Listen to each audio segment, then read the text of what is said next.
Have dating apps delivered what they promised? We all know the familiar conversations surrounding this topic, whether it's over wine glasses clinking or at the water font at the gym with the lads. Too often, dating apps have reduced people to products. Are we simply missing out on commitment because we are too busy with consumption? Instead of discovering the unique aspects of someone's personality, they are instead reduced to a pixelated picture on a screen. We see the rise of the lack of respect on the apps, we lose the courtesies, and because of that, it makes real-life encounters harder. All this makes it increasingly difficult to navigate for Gen Z. On top of this, we have the rise of various apps that make you filter out what you are seeking in a life partner. With all this choice, have we become overwhelmed by it? Compared to our parents' generation, who knew very little about a person at the first encounter. I'm Catherine Mogler, and this is Viewpoint. Where we once had social circles and dances to introduce us in person to a potential spouse, most of our interactions have now moved online. Today's dating culture has been reduced to obtaining a certain amount of likes on an app. Conversations can also be quite disrespectful. Have we forgotten how to have fun? The apps have altered the way we interact with each other, and they remove the natural fun element from it as you are filtering out based on preferences. Dating has shifted our focus towards ourselves rather than the other person and wishing the best for the other person. It's difficult terrain navigating the various selection of people on the app. Dating requires patience and a willingness to surrender control. We have created a society where people are now objects to be consumed or window shopped on an app, some taking advantage of others on the app. And dating for some has become entertainment. At sleepovers, phones are plugged into televisions as friends swipe through profiles together, laughing and commenting as if they're watching a reality TV show. Fun has come at the expense of the other person. Can we bring back pursuit again? Can we bring back risk? To build a partnership with someone instead of ruminating on profiles, scouring for our next hit of dopamine, suppressing our soul in the meantime. The rise in the use of technology has affected how relationships begin, but has it also affected people's ability to truly get to know the other person? For app creators, loneliness has become very lucrative. They have built in an incentive not to match you as it keeps you paying for your subscription. Therefore, they always promise the jackpot, but never deliver. It is similar to gambling. At the end of the day, it's the best business model to have you searching forever and failing. The post-pandemic blues didn't help setting the tone either, with many still scarred from being stuck inside and not being able to interact with loved ones. And yes, there have been success stories from the apps during these turbulent times.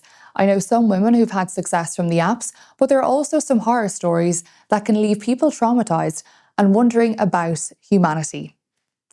Whether it's your ex reaching out on the app, having random folk ask you for money on it, others making salacious comments to you, has this online world ruined dating forever?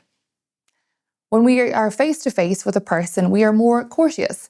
I think we have lost the ability to interact normally with each other. We have to wonder where we are heading. Some people meet earlier in life and others later. The important aspect is being open if you are ready for it and knowing what are your values and what it is you want from life and whether those goals are shared. If the focus in dating is to see how many dates you can get, then you are set to fail. That is a hellscape in and of itself. Kaya Jones, a former Pussycat Dolls member, shared her view that women date their self-esteem, and I think it's one of the truest statements ever made. Utilising the apps as a confidence crutch in the long run will completely burn you out.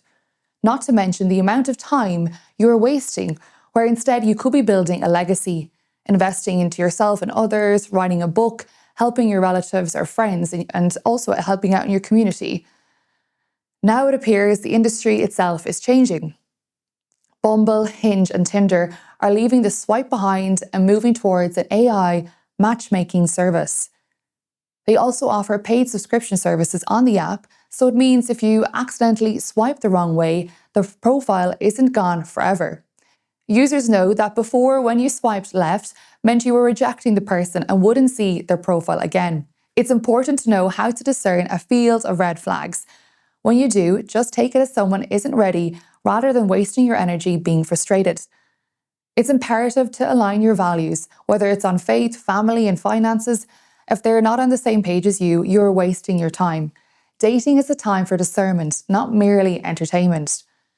Dating is a time to collect data. You will know them by their fruits. Whether they have an addiction, anger, or are secretly gay and living a double life. Reflect and ask yourself, am I just on this app to receive affirmation when I go on dates, yet it's not leading anywhere? Is it to be validated, or is it to be intentional and find someone to build a legacy with? In dating, an intentional man stands out.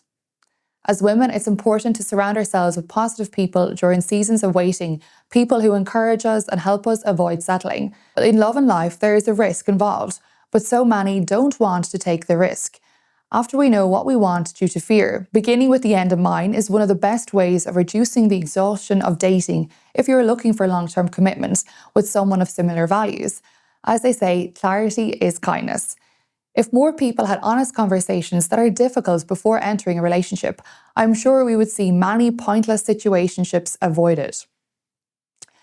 Something that has been observable the last 5 years in the dating culture is anyone in their late 20s and 30s still claiming on a dating app to be figuring out their life goals.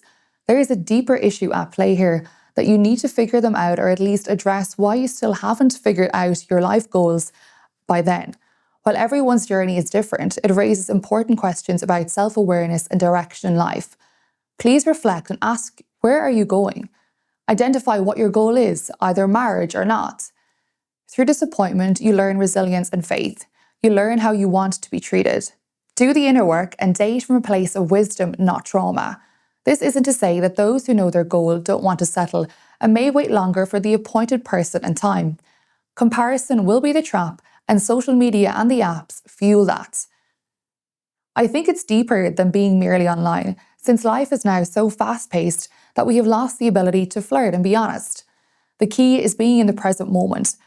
But how many of us are comfortable in the present moment and are honest with ourselves without distracting ourselves with our earpods? We end up making the dating process difficult when we lose the ability to interact in a light way with a stranger. Perhaps heading to a coffee shop would be a good place to meet new people. It seemed to work for Dua Lipa and her husband, who both met each other in a restaurant in LA when they realised they were both reading the same book. I'm sure both of them had access to lots of people through events and high-value dating apps such as Raya, but being in the present moment led them to an unusual surprise.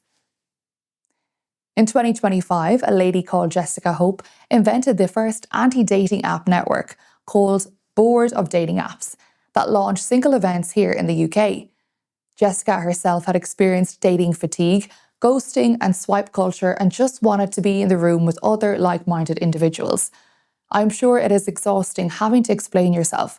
I think that is the hardest part of dating. Most people are fed up. Yet if you can be in an environment where the values are aligned, it's not as exhausting. So seek out the right type of environment, whether it's through sports events, conferences, or supporting your local community. Your person might not be in your postcode, therefore being open to learning a different language or flying to different places for a short holiday. We shouldn't have to downgrade our desires, but it broadens the net when we leave our postcode. But I'd rather arrive late at the right destination than early at the wrong one. Personally, I don't want to sit inside and scroll all day on an app for a husband. I'd rather build a legacy worth sharing and meet someone who's walking the same path.